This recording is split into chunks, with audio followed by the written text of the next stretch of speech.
tes DNA-nya udah 99%. Kalau 99,9 berarti selesai. Nggak ada problem. Ya, sehingga kenapa sih saya membuat tes DNA bagi Cianjur? Karena nggak boleh lagi bahwa kasus ini dibawa kemana-mana bikin cocok logi, sehingga banyak orang yang menjadi korban bully, korban kecurigaan. Sehingga saya mengambil langkah-langkah itu untuk tidak lagi ada korban Peggy berikutnya. Pak, tidak boleh ada korban Peggy berikutnya, tidak boleh ada korban Andi, tidak boleh ada korban Dani gitu loh ya. Karena Peggy, Andi, Dani adalah produk kesesatan. Pek baca ngerti mah. Baca kalimat nawe hungkul nu handap, geus baca dibaca dah. Dibaca entos gitu. Tos dibaca. Kemarin dibaca. Inti nama Peggy teh 88,889% anak Pak Cecep, 88,889% anak Bu Nelis.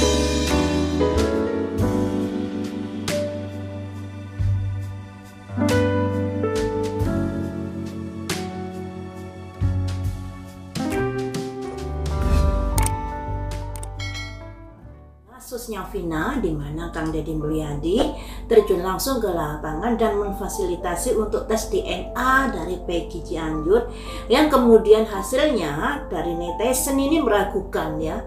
Jadi netizen ini banyak sekali yang komen-komen yang saya baca diragukan hasil tes DNA tersebut. Kemudian saya juga baca yang komen katanya tetangga dari Peggy Setiawan, Peggy Cianjur, bilangnya Peggy ini anak angkat. Tapi saya sendiri juga nggak tahu mana yang benar di sini.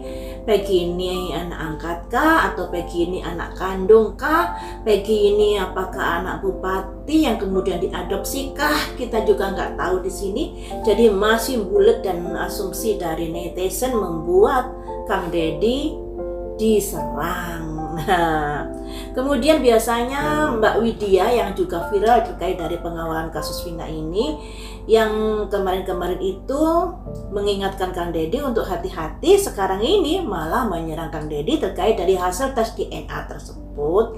Nah, mari kita ungkap di sini bagaimanakah elektabilitas Kang Deddy terkait pencalonannya untuk maju sebagai gubernur di Jawa Barat. Apakah ada imbasnya dari gonjang-ganjing tes DNA dari Peggy Cianjur yang diragukan ini? Mari kita prediksi di sini. Adanya gonjang-ganjing tes DNA tersebut akan mempengaruhi elektabilitas Kang Deddy Mulyadi terkait dari pencalonannya sebagai bakal gubernur Jawa Barat.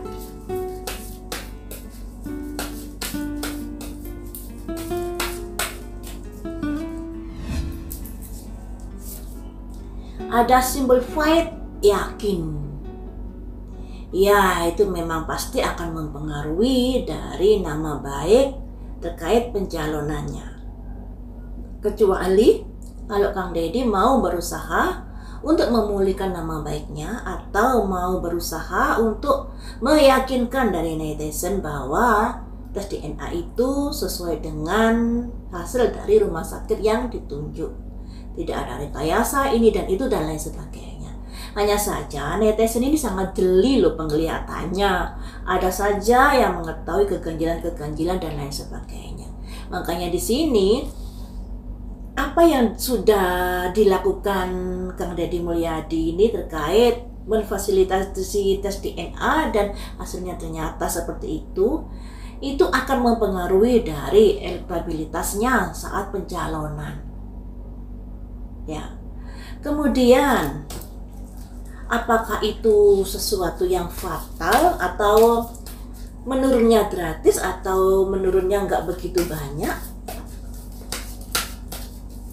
Pendukungnya ya, maksudnya ya, pendukungnya menurun banyak atau biasa saja, atau sedang-sedang saja. Ada simbol reward, kedudukan. Nah, ini akan mempengaruhi kedudukan Kang Deddy Mulyadi karena dia juga akan mencalonkan sebagai gubernur di Jawa Barat. Jadi ini sangat-sangat mempengaruhi kedudukannya. Nah, tentunya hal ini juga akan dimanfaatkan oleh rival-rivalnya untuk ngembosi suara-suara Kang Deddy di sini. Jadi Kang Deddy sudah harus hati-hati saat ini ya dalam mengawal kasusnya Vina ini. Apalagi di sini Kang Deddy juga maju Pilpres untuk Jawa Barat. Apa yang dilakukan Kang Deddy pastinya akan dipantau oleh rivalnya. Ketika kepleset sedikit pasti akan digoreng-goreng. Makanya di sini harus hati-hati karena nanti akan mempengaruhi ini nih, kedudukan atau proses pemilihan dia sebagai gubernur Jawa Barat ya.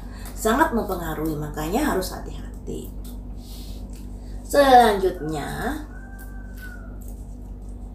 apa yang mesti diharuskan Kang Deddy, apa yang mesti dilakukan Kang Deddy ini untuk memulihkan namanya, suaranya? Apa yang harus dilakukan?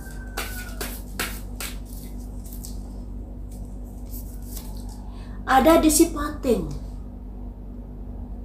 Saya nggak tahu kapan coblosan Pilpres di Jawa Barat. Tapi usaha dari Kang Deddy ini sepertinya agak mepet. Makanya di sini ada disipating. Jangan buang-buang waktumu di sini. Harus semangat untuk memulihkan nama baikmu, memulihkan perolehan suaramu. Karena di awal-awal kasus Kang Deddy ini kan sangat dieluk-elukan. Apalagi dia terjun dari rumah ke rumah mencari kebenaran. Nah, tentunya dari Kang Deddy ini kita tahu banyak terkait dari 7 terpidana yang diduga salah tangkap, juga terkait dari Peggy Setiawan, tahu banyak karena berkat Kang Deddy yang terjun langsung di lapangan. Tapi yang namanya rusak susu sebelanga karena nila setitik, atau bahasa seperti itu kan, seperti yang dialami Kang Deddy ini. Usaha-usaha dia untuk bisa membongkar dari apa yang terjadi di kasus Vina ini pada akhirnya terpeleset dengan adanya tes DNA tersebut. Dari prediksi saya terkait Peggy Cianjur memang perlu didalami silsilahnya. Apakah memang benar anaknya Pak Cecep dengan istrinya, ataukah Peggy Setiawan ini anak angkat sesuai dengan orang yang komen-komen di TikTok itu, karena ngakunya tetangga ngakunya tetangga, dan dia komentar bahwa Peggy Setiawan itu adalah anak angkat. Cuma kebenarannya ini pasti masih harus digali, sebab kita juga nggak tahu orang ini beneran komen seperti itu ataukah ada tendensi yang lainnya, kita nggak tahu ya. Apalagi saat ini kan rawan di mana karena sebentar lagi Pilpres di Jawa Barat, yang salah satu kandidatnya adalah Kang Deddy Mulyadi. Pasti kepleset sedikit akan dijadikan gorengan-gorengan. Kemudian buat Kang Deddy, jangan sia-siakan waktu yang tersisa ini. Ya, jangan sia-siakan. Apalagi di sini juga ada simbol burung, terkait juga berita-berita yang pada akhirnya bisa menurunkan suara Kang Deddy jika tidak segera dibetulin atau diklarifikasi dan lain sebagainya, atau dijelaskan kepada netizen terkait tes DNA tersebut dengan detail dan dengan jeli dan lain sebagainya. Paling tidak menjawab apa yang dilakukan oleh netizen. Karena netizen ini sangat jeli jeli banget di sini. Walaupun kadang-kadang juga cocok logi. Makanya kita juga mesti hati-hati dalam menyikapi media sosial. Dari ketiga kartu ini pasti itu akan mempengaruhi dari pencalonan Kang Deddy. Makanya jangan buang-buang waktu terkait dari kabar-kabar miring yang sudah tersebar saat ini yang ada kaitannya dengan tes DNA Peggy Cianjur. Paling tidak Kang Deddy bisa menjelaskan, misalnya netizen curiga, oh ini masalah usia, masalah apalah itu, coba bisa dijelaskan begini loh, atau memberikan bukti nyata, data-data dan lain sebagainya. Ya kenapa ya? Karena sudah terlanjur basah Kang Deddy ini nyemplung di kasusnya Vina ini. Mau nggak mau, ketika tes DNA-nya ternyata hasilnya mengecewakan dan netizen menjadi berontak di sini, menjadi kecewa dan mencari tahu benarkah tes DNA tersebut dan lain sebagainya. Kemudian dari netizen meyakinkan atau memberikan pernyataan bahwa tes DNA itu dilakukan. Nah, inilah ya terlanjur basah Kang Deddy ini. Kemudian dalam waktu dekat, upaya-upaya untuk memulihkan nama baik, memulihkan perolehan suaranya terkait dari DNA Peggy Cianjur ini, apakah akan membuahkan hasil yang signifikan? Ya, apakah akan membuahkan hasil yang signifikan? Vanity, ada simbol vanity. Jadi untuk Kang Deddy di sini jangan terlalu percaya diri. Vanity itu lambang terlalu percaya diri sehingga gak mau dengerin orang lain, gak mau dengerin saran orang lain, merasa saya yakin pada prinsip saya, pada pandangan saya, pada pendapat saya. Nah, ini tentunya nggak bagus dalam memulihkan perolehan suaranya nanti ya. Karena di sini berkat kepleset sedikit jadinya seperti ini. Ada simbol vision quest, misi yang masih perlu dicari. Jadi teman-teman, ada vanity, jangan terlalu percaya diri pada prinsipmu, pada keyakinanmu, pada egomu bahwa saya pasti dengan cara ini bisa menang kayak gitu ya. Karena di sini harus bisa mencari misi-misi yang lebih apa ya, lebih mendapatkan simpati dari masyarakat. Nah, karena misinya di sini ini, di mana Kang Deddy sudah terjun di kasus Vina ini, ya misi-misinya ya di sini ini. Selain misi-misi yang lain. Jadi terjunlah di kasusnya Vina ini secara totalitas. Ya, secara totalitas tentunya jangan buang-buang waktu di sini. Karena pada awalnya dia masuk ke dalam kasusnya Vina ini tentunya juga ada tendensi misalnya mendongkrak namanya, atau misalnya dengan ikut terjun di dalam mengawal kasusnya Vina ini, dia akan mendapatkan simpati dari masyarakat Jawa Barat, itu juga bisa. Nah, kalau itu sudah dilakukan ya lanjutkan di sini, jangan setengah-setengah, jangan mandek lagi. Karena kalau mandek yang ada ya netizen atau penduduk Jawa Barat yang sudah memantau kasus ini ada kekecewaan, ada tanda tanya. Kenapa Kang Deddy ini mandek? Kenapa pertanyaan-pertanyaan terkait dari tes DNA tidak dijawab? Misalnya seperti itu.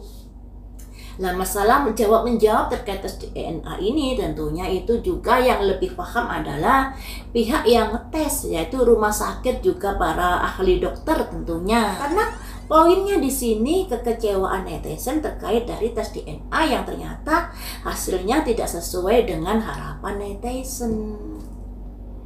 Nah, itu jalan satu-satunya untuk memulihkan nama baiknya, yaitu dengan menggandeng seorang ahli yang bisa menjelaskan kepada netizen bahwa begini terkait tes DNA. Maka seandainya dengan menggandeng seseorang ahli di dunia tes DNA yang bisa menjelaskan secara detail kepada masyarakat, akan mempengaruhi suaranya, perception, pemikiran. Nah, belum tentu karena di sini ada pemikiran.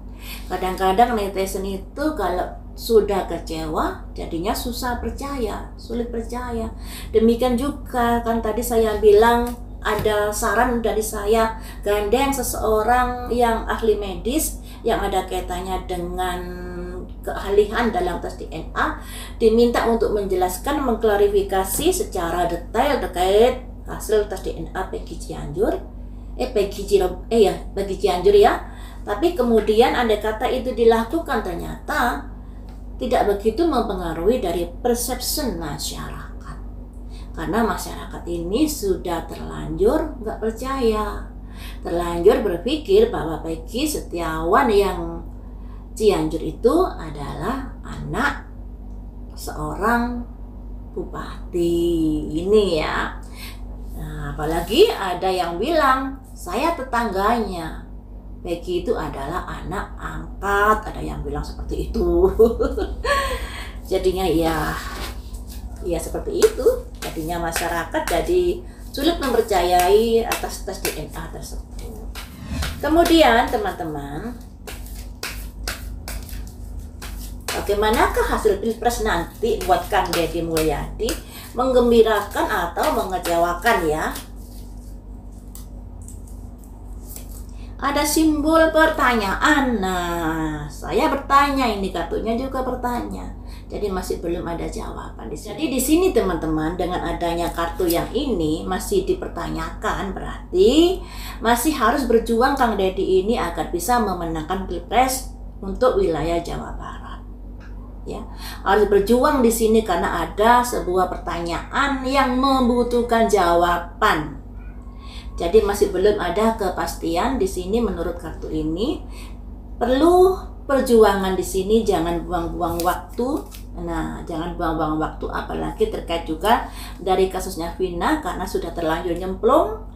Yang nyemplung sekalian, Deddy juga bilang jangan cari 3 DPU itu, karena 3 DPU itu hasil dari pernyataan Sudirman, di mana Sudirman ini memiliki IQ yang agak rendah sehingga dipertanyakan apa yang diberikan keterangan tersebut. Apakah perlu dicari atau tidak di sini ya?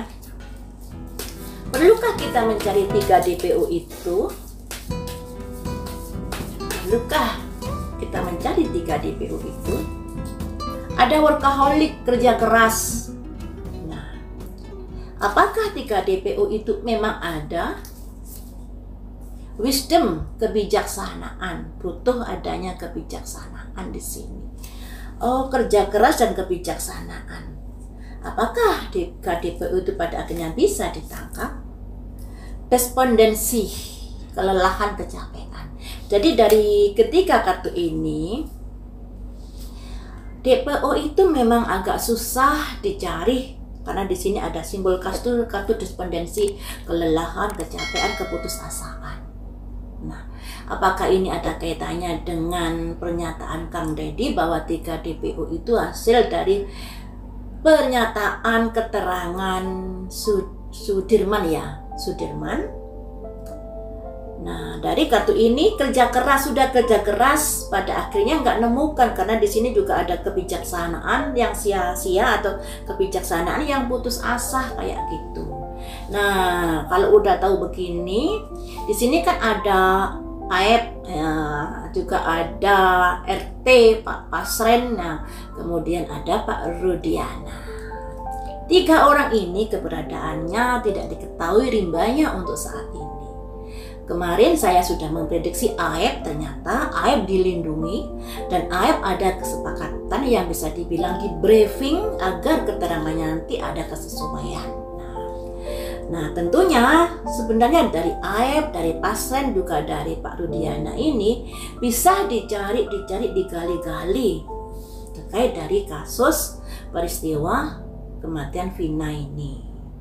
Hasilnya seperti apa? Nah, tentunya kalau kasus ini kan sudah 8 tahun lebih, pastinya akan ada perkayasaan. Apalagi kita juga tahu bahwa penanganan kasus ini sangat membingungkan di awal. Nah, terbukti dari Peggy Setiawan yang tidak ada sangkut pautnya malah ditangkap, dipaksakan untuk sebagai tersangka otak dalam kasus kematian Vina ini. Itu aja sudah sebagai bukti loh ya kalau penanganan kasus ini amburadul dan gak karu-karuan. Nah, makanya ini kalau kita mencari 3 DPU ini agak kesulitan. Ya 3 orang ini dululah yang kita pantengi. Dari AEP, RT Pasren, Pak RT Pasren, juga dari Pak Rudiana, juga dari orang-orang yang seringkali memberikan keterangan di media sosial, misalnya Mel-Mel, Linda, dan lain sebagainya. Digali terus dari orang-orang tersebut.